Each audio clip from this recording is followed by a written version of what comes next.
Hello, everyone. Kenyon here, Basketball Rewind. We are back from a short break. It was really a 1 week break from the time that we stopped filming to the time when we, are putting this stuff out there. But it might be longer for you folks at home. I do have a few people that, not only like, comment, and subscribe all the time, which you should on the way in and out, but also a couple people that messaged me and said that they're looking forward to seeing what we have, moving forward. Couple housekeeping things. A few people have messaged me that they sometimes don't get notifications. Click the bell next to the subscribe to make sure that you get the best notifications. That's the best way to help both us and help yourself to get more from this channel. Alrighty, guys, we are back and we're here to talk about the fun stuff, the Raptors. So here we go. America's favorite team.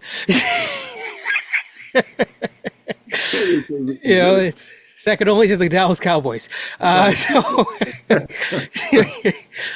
People are upset because we only got 4 national games.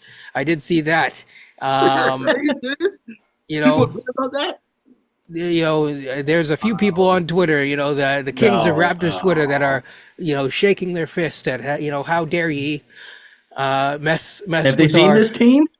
Oh, well, hey, man, we have superstars on this team, so never forget. The reality is that people were upset as to why we had the Washington Wizards higher up on the, I guess they only really have one more game than us. Now, I have a reason why, but do you guys want to take a crack at it, Coach or Beyond? I'll start with you, Beyond. Do you want to, I have my own thoughts. Well, I think in this case, they have a high draft pick, so I think that's probably the reason why they're going to feature them. That's about it. No more than that. That is the reason. When you have a top 2 draft pick, usually the league is looking to showcase the future stars of tomorrow. Right. Yes, we do have one of those future, top, 25 under 25 or 24 under 24, but that's the youngest gun, and they want to make sure that they make money in that market as well. DC is a very big market. And I think the league would like DC to get better fast. Absolutely. They could make a lot. I would say that in both NFL and NBA. It's not exclusive just the NFL, NBA, boy. Washington DC fans, I feel for you, man. Agreed. For so long, man. Coach, do you have any more to add to this? Is there something that we're missing? Well, no. I mean, if people who've been following the team for decades now know that we don't get a ton of exposure in the U.S., and you only get a ton of exposure if you have a really good team. We got some of that when we had Kawhi Leonard. Even the year after the championship, we barely got any exposure. We got a Christmas Day game. That's because we won the title. That was it. That's why we got the exposure. I think we were going to get it either way because once you make it far enough in the playoffs. But to your point, yes, you had to kind of. Yeah. Now, next year, to Beyond's point, how Washington has a high draft pick. Next year, we'll see. You think we're going to add one more game? Believe me, if the pick's right, believe me, it'll be more than one game. I tell you that much. Yeah, well, I might hang a Canadian flag outside my house, at some point, this year. Yeah, so I think the reality is that you look at stuff like that, and you look at off into the future. And I will say one thing that's really important for everyone to remember. Okay, for us to get there, we have to put on a good product, and it's usually based on the most recent results. What have you done for me lately? Last year was not a fun product. I will also add that the new TV deal, when it kicks in after this year, will potentially change some of these things because you'll see more, viewership, even if it's not, local, because, obviously the weird thing about Canadian viewership and TV rights factors in. But with that being said, you might see more national games down there as we're playing other teams down there. So that'll be interesting to look for. Shout out to NBC, of course. Right. But you just said too about if you have a fun product, you'll probably get more exposure. Well, for the last 2 years, I'll give Darko I'll give the coaching staff go easy on them. I could tell you with Nick Nurse, it was not good. I didn't like the ISO offense. I didn't like 4 of 17 from Fred every Yeah, game. even when So we the had the last, fun guy, we needed to we basically at points during that year we had two separate offenses. One that was a little bit more cohesive without him, and then they started playing that way in the Bucks series onwards, and one that was just the Kawhi offense. the last 2 years, it hasn't looked pretty. But I'll give Darko credit from last year. I thought their offense looked much better than it did the year before. They just didn't have the talent. There's a difference.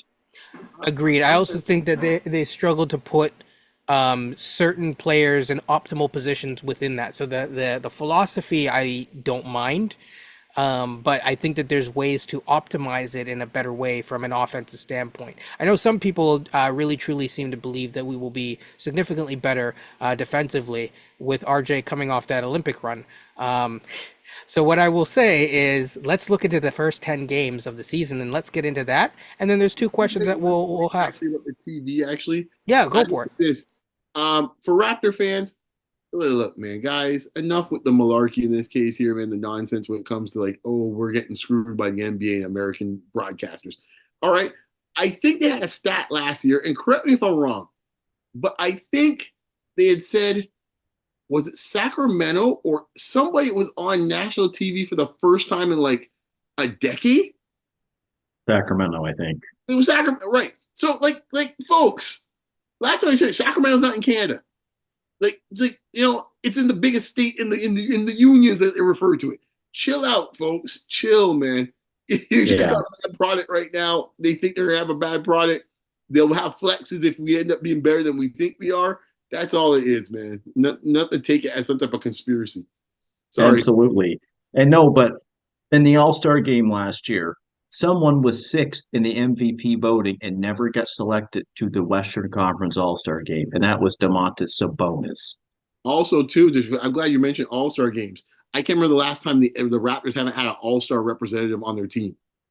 You have to go back for 10, 12 years. And what you mean by that, just so people don't freak out, but it's true, is that in terms of actual voting, the fan vote, we haven't really had that in a while.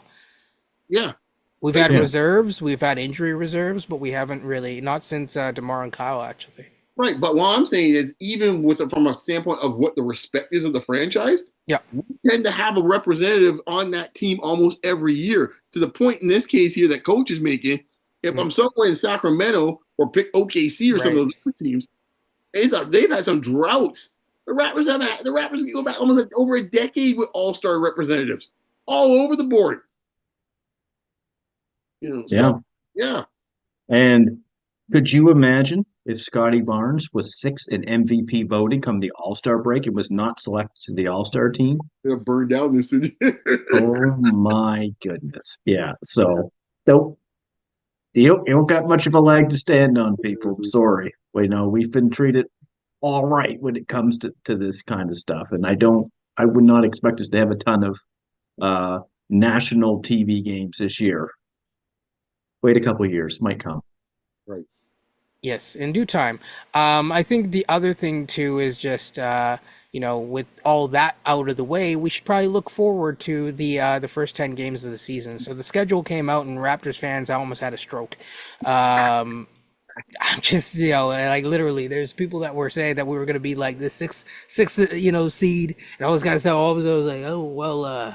It's basically when it's in black and white how it gets real a little different. It was like real fast, huh?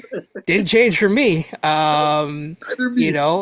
So just so people are fully aware of Basketball Rewind, I think we're all kind of in the same boat where it's like results will come however they come. But I don't think that results are really the focus, because management, Darko, and the other management dude, Webster, have all said the same thing. We are in a rebuild. It is development. I'm sure with the coming stuff, you will see everyone's favorite word, evaluation, and T for togetherness, all this other type of stuff. They've been preaching, and they've also preached, Darko and other things. And no, it wasn't taken out of context. It's I don't need to speak Serbian when ChatGPT does it for me. But also numbers are numbers. So if someone speaks numbers, that translates pretty well. Right. 2 to 3 years is what they were looking for in terms of a rebuild. We didn't even finish year one. So that's kind of where we're at. So when I look at the first 10 games, as I get to it slowly, here's my question. How many, let's actually go game by game through the first 10. And you tell me if it's a win, a loss, or we'll put it a push. So it's a 0.5. Oh my God. Push, I like it. And so I believe the first game is against Cleveland. So I'll have each of you give, is it a win or a loss? I'll abstain for this round. Or I'll tie Loss. break. Loss. Okay. Sixers. Loss. Loss. Okay. Wolves, which is a back-to-back Loss. with the Sixers. And if you want to know if it's a home or away, let me know.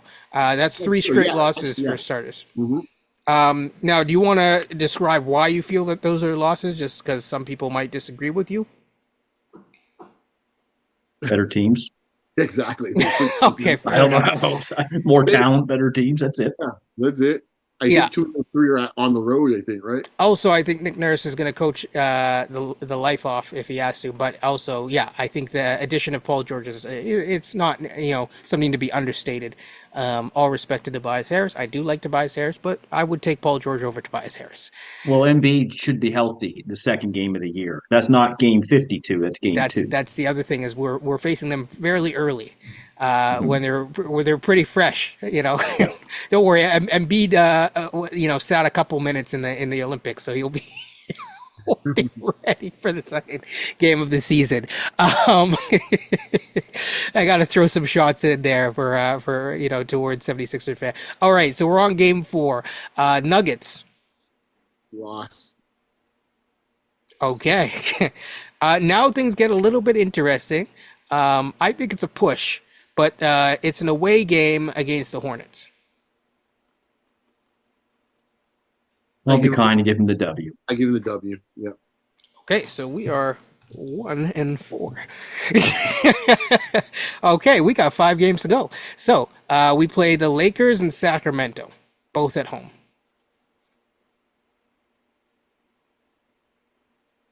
Lakers loss. Okay, 1-5. Yeah, Lakers. Just adding them up. Okay, 1-5. Kings. I think they get one of the Kings games actually. That's why I'm mulling that one over a little bit. I think they'll get the one at home. That's what I think. I think they tend to match up well. Somehow we still always seem to match up decently with Sacramento. I'll be charitable. I'll give them Sacramento. Okay, so I'm not. Yeah. I'm giving them a loss, and here's why. It's a back-to-back. We know probably against the Lakers. It might be a bit of emotionally driven game. You got DeMar DeRozan now coming in from Sacramento. We know he loves coming into Toronto. I forgot about that. I cannot. I'm sorry. I'm going to be rolling with Sacramento on that. I got to give them a loss. That's a good point. I forgot about it. I almost forgot about. Should I make it a push? So a 0.5. You know what? I'm switching, man. Loss. Oh, okay. Damn. Listen, Raptors fans, I was with you. I was fighting the good fight for you. I want to be. I got to try to be objective with this. I hope I'm wrong, for the record. Absolutely. Okay, so that's a loss. Then we're back in the fun place called Colorado. Of course, we're going to be in Denver facing the Nuggets. Okay, we're not 1-6, but like against the Nuggets, is that a win or a loss? Loss. Alrighty. For me, it is. For me, it is anyway. Beyond, it's not a back-to-back. Keep a push on that one. We tend to play Denver half decent in Denver, and I don't know what type of Murray we're getting. We're getting 1.5. Yeah, so hold on to push for the moment. I'll come back at the end. I'll see what the schedule is. I might come back that one. Okay, now my count's weird because I have 0.5, but we're almost there. So, because I think the Clippers game is the final game, actually, I think. Loss. We No, now it's face Sacramento, isn't it? this. Yeah, so we face the Sacramento and then the Clippers are the last two Oh, I'm games. sorry. Yeah. So I give 2 losses. Okay. I'll give it an 8 because I put 1.5. Coach? Yeah. 2 losses. Okay, so I'll leave it at one. I'll put 1.5. I'll put 2. So we're gonna have 2 wins. So that's 2 and 8. Yeah, give me. You know what? I'll give them Denver and Denver because they always Okay. find to win a game there that you don't expect them to win. So I'll throw that one in there. So we'll say. So I think that they could be either 2 and 8 or Or 3 and 7, and I think that that's how they start the year. Yeah. third win. I'm just saying I'll it's possible. You never know. But I'm saying I'll like a try high to give them end one against 3. Sacramento. I'll Yeah. try to give them a split with Sacramento because we do play them fairly well, but I have them 2-8 start the year. Yeah. Yeah, So I think two. I think 2 and 8 is fairly, it's fair. I think it's realistic. I think the optimistic one is probably 3 and 7. I'm not going to go through the rest of the season right now. We'll go through it as we go. But what I will say is this, right? There's not really a stretch of like 3 to 5 games where it gets easy for 3 to 5 games, even near the end of the season. And I find that very interesting. So that's kind of where I'm at. We could do over unders on another day, but we'll keep it moving. Raptors fans, tell me in the comments, what is your prediction for the first few games? Because I know some people disagree with this, but also when I push them in spaces, they didn't really seem to put any sort of specific comfortable number close to 500. 10 goes deep, man. Come on, folks. So you got to stand on business. Put it in the comments. Okay, so as we go along, 2 really interesting questions. The first one is, who is slated in the starting lineup and on the bench to have the biggest jump? This is from you, Beyond, this year. And in each of those units, rookies do not count. Coach, I'm going to start with you. Expecting a big jump from the starting unit from Quickly. I like what Quickly's been doing in this offseason. He looks bigger, stronger, uh, working on the handles. It's not to say that the other guys are not doing what they're doing as well. Quickly played pretty well after the All-Star break. He was putting up Kyle Lowry numbers by the end of it, which you're basically looking at that 18 to 20 points, that 5 to 6 rebounds, that 6 to 7 assists. Pretty good numbers. Lowry was an All-Star multiple years with those numbers. Mind you, he was on a good team, which helped propel his All-Star status. But I expect Quickly to take a jump this year. Do I think he's going to be an all-star with the guards in the East? Probably not, but I think he'll be on the outside looking in potentially, numbers wise. Mhm. Yeah, I mean that's a fair point. I do like the growth for Quickly as a possibility as well too. But I'm gonna go a little different. I take my man Grady.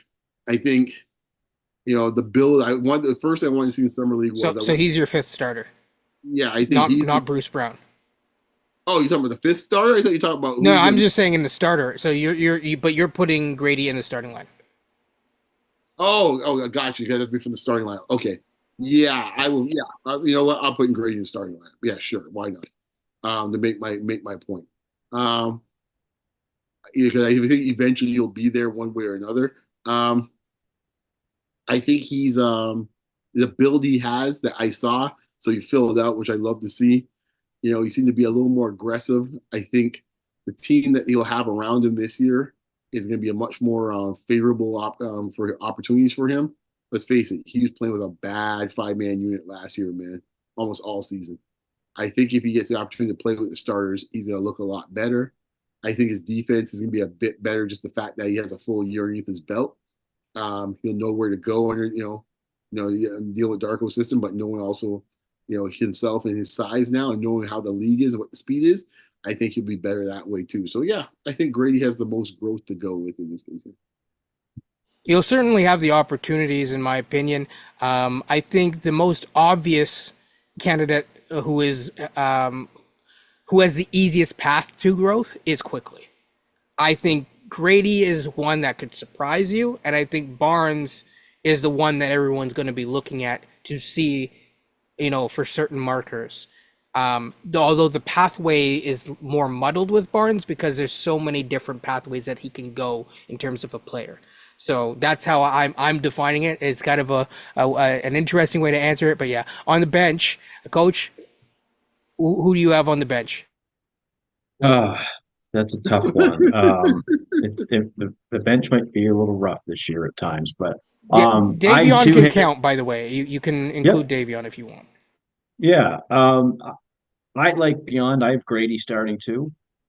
Everyone kept saying about Bruce Brown how he was hurt some with his knee issue last year. I'll go on a limb and say that Bruce Brown might be a decent contributor off the bench this year. Might be one of their best ones. For years, that was what he was pretty good at in Brooklyn, in Denver when he did come in off the bench. So I'm gonna roll with Bruce Brown this year as coming in off the bench being a good contributor for him. I Hmm. can't I can't cheat and say Koloko because he's not on the team yet. Yeah, I can't say it yet either. So He would definitely been my pick if he's on the roster. Boy, you can't pick the rookies. I'm gonna say Mitchell. I even though I am concerned about him when it comes to running an offense because I think that's Yep. gonna be very problematic. I'm Has curious. never really done it. Even in college, in some ways, he did it a little bit, but not quite. I think we're gonna learn a lot from our head coach in this case when it comes to that second unit on how much he wants to run offense through the five man or run it as a conventional point guard. Because I think we're gonna find out a lot of like how much trust he has in these players or how much trust he has in the system. Because if he does have a lot of trust in the system, Mitchell will be playing with Kelly Olynyk as kind of the hub in theory. So I am fascinated to see how this offense is going to run with that. And the reason why I moved Grady in the starting lineup is that not only is Grady better suited to play with those players there from a spacing standpoint and just to help get his shot off a bit more. But you think about how the team is laid out. I'm not saying they're technically they're replicas of each other, but they do kind of play the same type of role in theory on this team. Now what I'm talking about is Walter and Grady. So I don't think in some ways they would fit to have them both on the same unit. So I think having one on one unit and one on the other unit is probably better for both of them. So yeah, I'll throw it out there saying Davion Mitchell. Yeah, so Davion was my sneak pick, so I guess I got to find someone else. So I'll say Kelly Olynyk. Yeah, there's not a But lot of options, right? there's Like, not a lot of options, especially of people who like are not, part of the Ute movement on this team, so to speak. So for that reason, yeah, I'll stick with Davion. And I think he definitely like shows himself. I mean, it's funny when I was listening to people talk about who may or may not be on, in the say the a 10-man rotation. Certain guys like Ochai got left out, yeah, and so it makes it tough for that to happen. So yeah, I think the next real question, and probably the final one for today, is about who's going to be the fourth scorer. The fourth highest scorer on the Raptors, because everyone says BBQ. BBQ is going to carry us. But who's the fourth person that's going to add to that? Because we were talking about this right before. That's going to be an interesting question. It's going to really dictate a lot for this team, as you said, and both offensively and defensively. But in terms of the offensive side of things, it's an interesting. I won't say moral dilemma, but it's an interesting dilemma for sure. So beyond your thoughts on who might be the fourth scorer, it could be a bench person, it could be Grady. no, well, I think I would be. Let's put it this way: I would be disappointed if it's not Grady or Walter. Let's put it that way. They are probably the most talented players outside of the BBQ group that can give you offense. Like if I'm seeing this case, or quite honestly, if I see Kelly Olynyk give me 14 a night, I don't think that's good. I don't think he should be the fourth scorer on this team. Yeah, that would concern me because I'm sitting there going like, okay, the wrong guys are getting the shot. Yeah, I don't think it's going to be Kelly, No, but one thing is if that's why I'm seeing but it. it might be. That's what I'm saying. We're 2 months in, and he's the fourth leading scorer in the team. That would concern me. Heck, it might be Bruce Brown. So I think it should be Grady. He's got the extra year up on the rookie, so it should be him. Not Sasha Vazenko? Oh, right, that's right. He's gone. Right? There's not, yeah. I mean, once again, like another Sayonara. guy I'd be concerned about if he's the fourth leading scorer in this team in this case here, quite honestly, is Mitchell. Mitchell's never been a great scorer. No. He's a guy who's getting jucket up shots. He had better efficiency because he took less shots last year. Right. So we'll see. I don't want the coach. I'm curious what he thinks, but Yeah. shit, my money should be Grady. Yeah, I'm same as you. I think it should be Grady. I think Grady should start, and that's why. Brady's probably the fourth option in that. I'm assuming Pirtle's the fifth from an offensive standpoint, anyway. So Yeah, I I don't see think Pirtle, doing a 20 and 10 double double. no. I think if Grady gets you Plus, he's playing Fred. 13 to 15 points a game this year, I mean that's pretty good. You're getting something from a fourth option, but also just looking at Grady's body during this offseason, he's really bulked up. He's put on some muscle, and it's good to see he's able to really compete and getting to the hoop now because we know he's a good rebounder. Grady, it wouldn't shock me if Grady could be the third best rebounder on this team behind Pirtle and Scotty. It would not shock me if he was. And honestly, that looms large for his production. That's why I really like him as a player because he finds ways to produce even when he hasn't been as aggressive with his shot as he probably should be. Yeah. Based on his size now, I would hope that they start exploring him when he got some smaller matchups with some smaller guards and just posting him up. Right? Like, I'm not saying he is this person, but just to use a person that has a similar game to him. I've kind of made jokes about it, but if you look at how the Warriors in prime Clay, they used to post him up on small guards once in a while. Like, they just say, hey, man, go in there, just do your thing. And he would go up or under, turn around, boom, that's it. Like, it would just be straightforward and then force them to have to say, well, do you want to come down here? And we got all these other guys out here to shoot. So, like, just to try to find ways to make your offense easier and find ways to find advantages. And I think that might be an advantage that I hope that Darko will look to a little bit, but I know this team's not really big on posting up people, so that's a whole nother discussion. I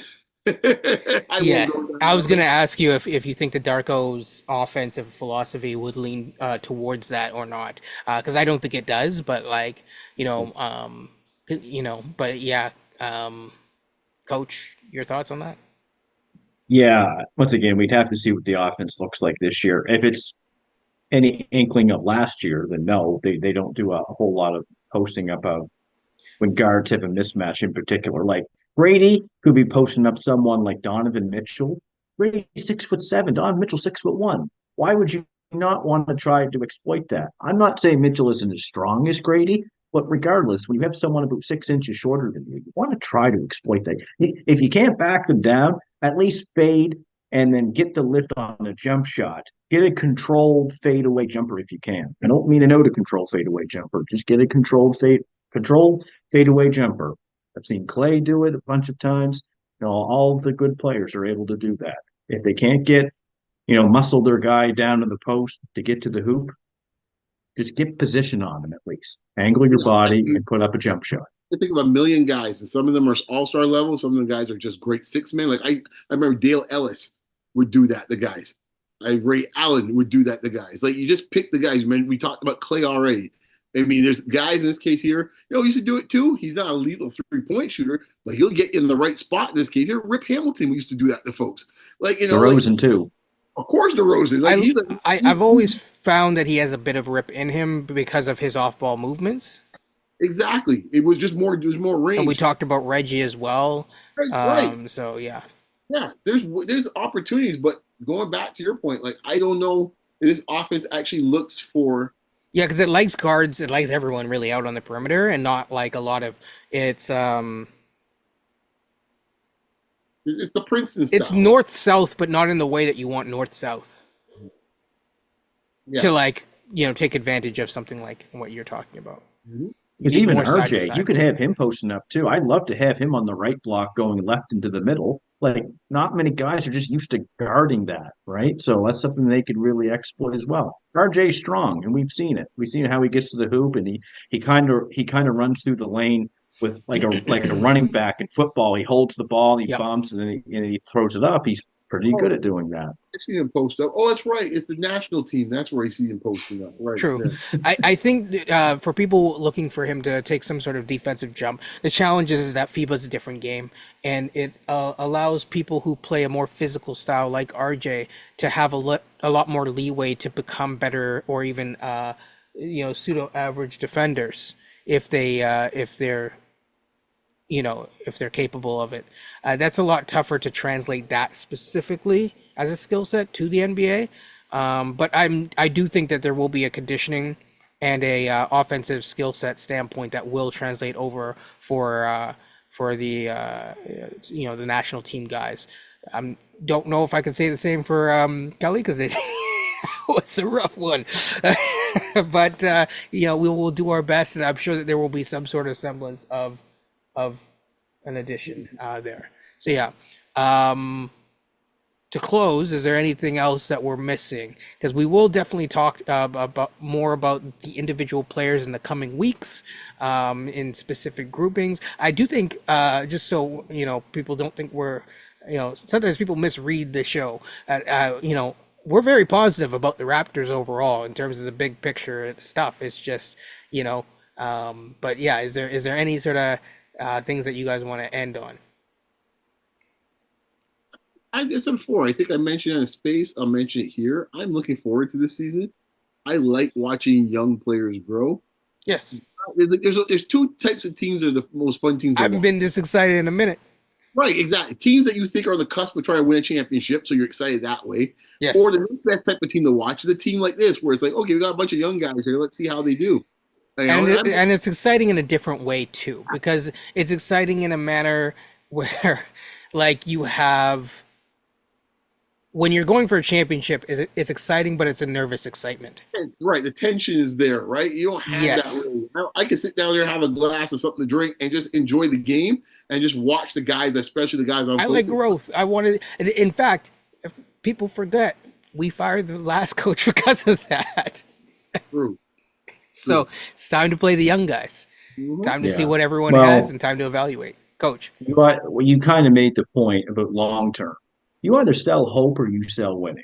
This year, they're selling hope. They're selling hope for a future. I am more optimistic about the future of this team than I am kind of this season coming into it. I understand that this season coming in needs to happen. You need to see that growth moving forward. We've been used to winning for quite a few years in this market for the last 10 years until last season where it wasn't very good. But this is the nature of sports. This is the nature of rebuilds and how it works. And you have to start somewhere. And for the most part, they tore this down. And now it's about building it back up. And they have some foundational pieces, but it's about adding more pieces to this core, as you've said before, Kenyon. That'll be done in the long term. Yep. At some points you're at the top of the roller coaster going down, and other points you're going up. Right now, in terms of the rebuild, it feels like we're still going up on that first hill, and we're not quite on the downslope yet where we're having fun, but there is that anticipation of fun in the future. And so, yeah, I mean, for those of people who, if anything but like the utmost praise and glory be to the leader, I think number one, that's probably not the healthiest outlook for yourself, and just in general. But also, I think at the end of the day, there's different ways to be positive, and this is a different form of positivity. With that being said, like, comment, and subscribe, people. We will be talking more about the Raptors, more about league-wide news, more about the 2K ratings next week. Because, oh my goodness, that caused a ruckus. Oh, man, this player is not, Cade is not that good. Evan Mobley, all this kind of stuff. Fun stuff is fun times are ahead on Basketball Rewind, as usual. There's also going to be some breakdowns. I finally have some time to actually sit down, work on it. I have to reach out to, I still have a 905 reporter to reach back out to, and that I've been communicating with. We have a lot of stuff coming up on Basketball Rewind, so stay tuned and take care. And like, comment, subscribe, and peace. So yes, take care.